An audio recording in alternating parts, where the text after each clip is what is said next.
Des nouveautés sportives chez Seat et Mercedes et un nouveau concept car signé Volvo, c'est le programme de ce mercredi 8 janvier.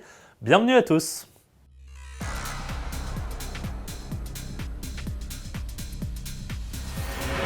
On commence sans attendre par Seat qui vient de dévoiler sa nouvelle arme anti-Renault Mégane RS, la Seat Leon Cupra. Il ne s'agit ni plus ni moins que du modèle le plus puissant de la marque ibérique. Présenté au salon de Genève en mars prochain, il sera proposé à la fois en 3 et 5 portes, mais également en deux niveaux de puissance, 265 et 280 chevaux.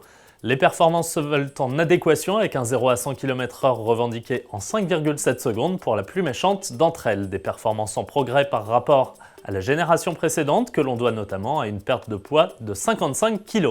Esthétiquement, la Leon Cupra reste relativement discrète en dépit d'un kit aérodynamique agressif comprenant de nouvelles prises d'air avant, un béquet arrière ou encore des jantes de 18 ou 19 pouces.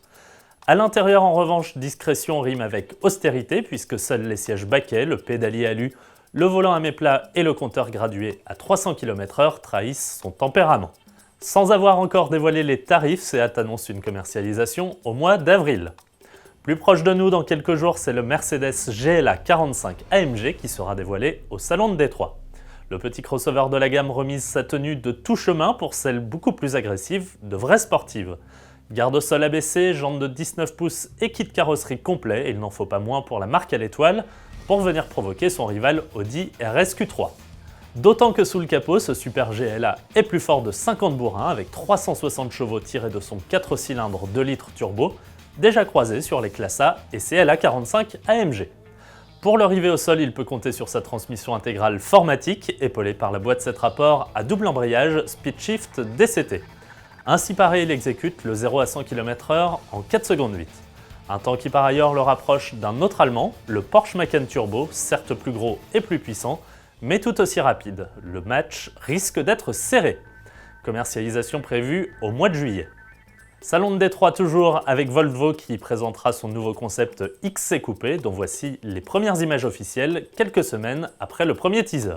Si le dessin complet de ce futur crossover 2 portes et 4 places se dévoile, c'est surtout le futur style de la marque que Volvo nous donne à voir, comme le concept coupé l'avait fait au salon de Francfort. Deuxième prototype d'une série de 3 annoncés par le Suédois, tous conçus sur la même plateforme modulaire SPA. Il reprend notamment cette nouvelle signature lumineuse en T qui sera prochainement de série. Les feux arrière sont eux dans la droite lignée des modèles Volvo estampillés XC, les baroudeurs de la famille, une gamme qui va continuer à s'étendre. Le XC Coupé innove enfin par ses matériaux, notamment les revêtements orange que l'on distingue sur les boucliers avant et arrière, inspirés d'équipements de sport utilisés par les plus grands athlètes. Plus de détails dès le 13 janvier à l'ouverture du Salon de Détroit. Merci à tous de nous avoir suivis et à demain.